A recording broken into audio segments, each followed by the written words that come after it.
Alhamdulillah. Alhamdulillahi Rabbil Alamin. Wabihi nasta'in wa ala umurid dunya waddin. Assalatu wassalamu ala asrafil anbiya'i wal mursalin wa ala alihi wa sahbihi ajma'in. Amma ba'du. Perkenalkan, nama saya Nur Fadilah. Absen 26 akan menampilkan sebuah video ceramah yang bertemakan tentang bersyukur dalam keadaan sulit. Salam sejahtera untuk kita semua. Yang saya hormati Ibu Yulia Melisari sebagai guru agama, dan teman-teman yang saya hormati dan saya sayangi. Pada kesempatan kali ini, saya ingin mengajak kita semua merenungkan sebuah tema yang sangat penting, yaitu bersyukur dalam keadaan sulit. Kita semua tentu pernah mengalami masa-masa yang berat, entah itu masalah keluarga, kesehatan, ekonomi, atau bahkan tantangan dalam menjalani kehidupan sehari-hari. Dalam kondisi seperti itulah seringkali rasa putus asa atau kecewa menghampiri hati kita. Namun Allah Subhanahu wa Ta'ala mengajarkan kepada kita untuk selalu bisa bersyukur bahkan di tengah kesulitan yang menghadang. Mengapa kita harus bersyukur saat menghadapi kesulitan?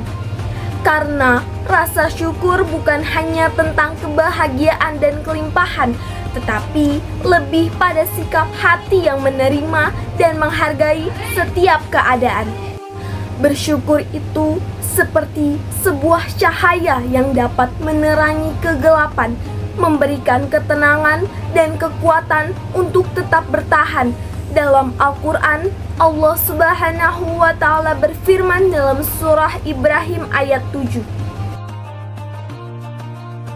وَإِذْ تَأَذَّنَ رَبُّكُمْ لَئِن شَكَرْتُمْ لَأَزِيدَنَّكُمْ وَلَئِن كَفَرْتُمْ إِنَّ عَذَابِي لَشَدِيدٌ.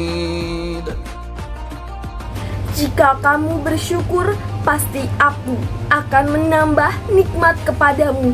Dan jika kamu tidak bersyukur, maka sesungguhnya azabku sangat pedih. Ayat ini mengingatkan kita bahwa syukur akan membuka pintu keberkahan dan penambahan nikmat dari Allah, bahkan di saat kita merasakan kesulitan sekalipun. Contoh nyata dari sikap bersyukur di tengah kesulitan adalah kisah Nabi Ayub alaihi salam. Dalam waktu singkat, kehidupan Nabi Ayub dan keluarganya tiba-tiba saja berubah. Seluruh harta hilang dalam sekejap.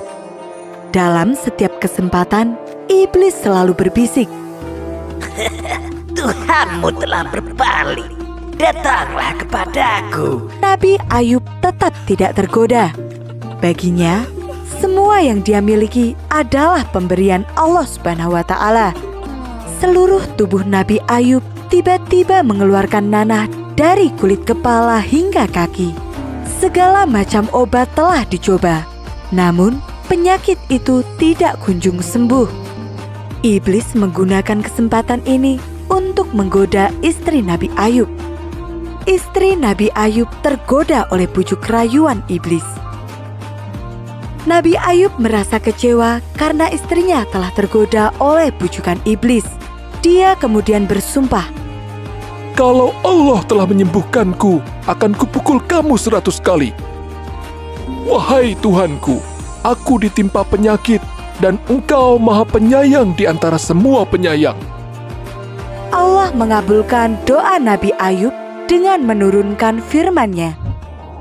Hentakkanlah kakimu ke atas bumi, niscaya akan muncul air yang sejuk. Mandi dan minumlah, maka penyakitmu akan sembuh. Nabi Ayub bersujud kepada Allah Subhanahu wa Ta'ala. Begitu pula dengan istrinya. Mereka berdua tidak henti-hentinya bersyukur atas mukjizat yang telah Allah berikan. Setelah itu, Nabi Ayub dikaruniai kekayaan dan keturunan berkali lipat dari yang pernah dimilikinya. Beliau diuji dengan kehilangan harta, keluarga, dan kesehatan yang berat. Namun, Nabi Ayub tetap sabar dan bersyukur kepada Allah. Selain itu, dari perspektif psikologis, bersyukur di saat kita sulit dapat membantu kita mengalihkan fokus-fokus dari masalah ke hal-hal positif yang masih kita miliki.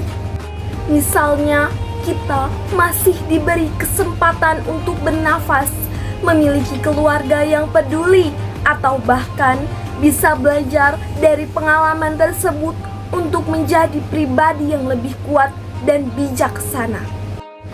Bagaimana cara kita melatih diri kita untuk bersyukur ketika berada dalam kesulitan? Mulailah dengan mengingat nikmat kecil yang sering terlewat, seperti udara segar, kesehatan yang masih ada, atau rasa aman. Jangan ragu untuk bersyukur lewat doa dan ucapan sehari-hari, karena itu memperkuat hubungan kita dengan Allah. Ambil hikmah di balik setiap cobaan. Anggaplah ujian sebagai proses pendewasaan diri. Tetap berbuat kebaikan dan membantu orang lain, karena memberi bisa memperkaya jiwa kita. Semua ini akan membantu kita menjaga hati tetap ringan dan optimis, bukan malah tenggelam dalam kekecewaan. Saudara-saudara, mari kita belajar dari pengalaman dan ajaran yang telah kita bahas hari ini. Saat cobaan datang, jadikanlah itu sebagai kesempatan untuk lebih mendekatkan diri kepada Allah, memperkuat iman, dan membiasakan diri bersyukur. Dengan bersyukur dalam kondisi sulit, kita tidak hanya menjadi pribadi yang lebih kuat, tetapi juga menyiapkan diri untuk menerima keberkahan dan kebahagiaan yang Allah janjikan di masa depan. Akhir kata, semoga kita semua bisa selalu bersyukur dalam keadaan apapun dan diberi kekuatan untuk menghadapi setiap tantangan hidup dengan penuh kesabaran dan keikhlasan. Wassalamualaikum warahmatullahi wabarakatuh.